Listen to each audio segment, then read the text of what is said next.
So, Mike, money's tight, and we often joke when someone scores a hat-trick they're going to have to fund their own match ball, but good news for Oxford City this week.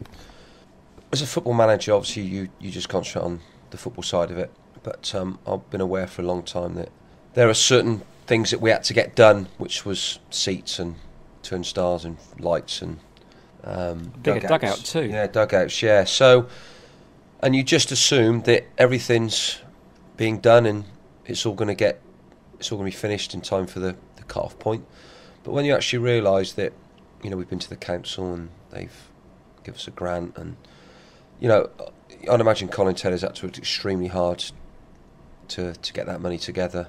And although some clubs will come here and the new row of seats and the better lights and the new dugouts have got noticed, for us it's massive. And it's really actually hit home how far we have come as a club. Going to Workington on the coach overnight, having the good news this week that we can get all the stuff done so that we can remain in the Conference North for next season. It's been a massive fill-up, and I think I'm going to use that to try and emphasise to my players that, if people can put that sort of effort into trying to maintain our status in this division, then we ought to try and do a little bit better than we did last Saturday, because it's a big thing for this club. And like I said, I'd imagine Colin's had to work tirelessly to get that money together, and he wouldn't have told anyone about it, what he was doing or anything. All of a sudden he's come up with it, and we can breathe easily and look forward to next season. Let's just talk briefly about last Saturday, because my colleague Hedley Feast from BBC, both of us felt that we'd never seen you quite so upset. Okay, normally you're a very bubbly manager, very honest and straightforward, but you were pretty ticked off last Saturday, weren't you? Yeah, I mean, I went away Sunday and I came back Friday because I made sure I was back for the game, and I felt that winning at Workington should have given us a real lift off, a real come on, let's get on with it and approach the rest of the season in a real positive fashion. I just didn't think my players were at it at all really on Saturday, and I think that they'd taken their eye off the ball, and I do think that they think the job's done, and it ain't done, and I want to finish as high up the table as I can. All managers can go on about how they talk to their players and what they say, but they're aware that they've got to be better, and in full credit to them on Tuesday night, I know it was on paper an easy game, but as I said to them before the game, as a group we've got nothing to gain from this evening, but as individuals you can. I thought we were very professional, we're very disciplined. We probably showed people why we play in a Conference North, and why players with good abilities but not great attitudes play in the level that Bletchington do. And I think people turned up. I was asked for a few tickets the other night, and I think people were looking forward to seeing us get beat. We were very professional, clinical, and I was really pleased with them. So let's talk about Tuesday as well, because a 5-0 win's a 5-0 win, and also a chance for some of your players like Declan Benjamin to get 90 minutes under the belt. Yeah, it was a good exercise, because McNish had 90, Mulvaney had 90, Declan had 75.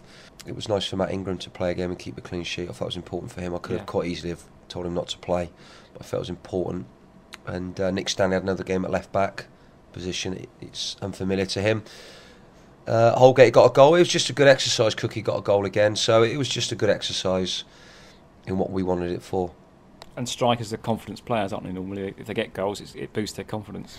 Yeah, I think so. I mean, I've never been a striker, but I would think that even if you're not having a great game and you nick a goal, it's the match winner and you're the hero. It can do a lot for you. So, quite often strikers can be the fall guy by missing easy opportunities, but also they can be a hero in games where probably everyone else has had to work their socks off and keep clean sheets, and they pop up with a win in the last minute and they're the hero. So, that's probably why people pay the most money for them. That's why Van Persie's 25 million and Rooney's on 250 grand a week, because they are the match winners.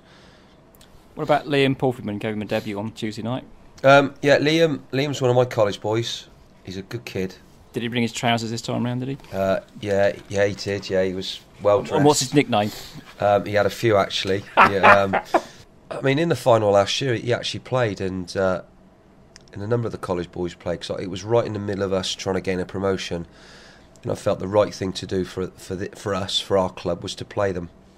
And Liam's been with me for nearly 2 years now, and he's one of a number of lads. So Dion Gallagher came on as a sub Liam's come on as a sub. Jack Self was sat on the bench. Zach played the whole game. So there's a number of college boys that are very much on our radar, and they're lads who we think have got a bright future. Whether they end up being good enough or not, time will tell. But I'd like to think that we as a club will give them the opportunity. So last week you had 2 senior players missing, well 3, Liam Malone, a long-term injury, and Basham and Wilmot. How are they? I'm hopeful.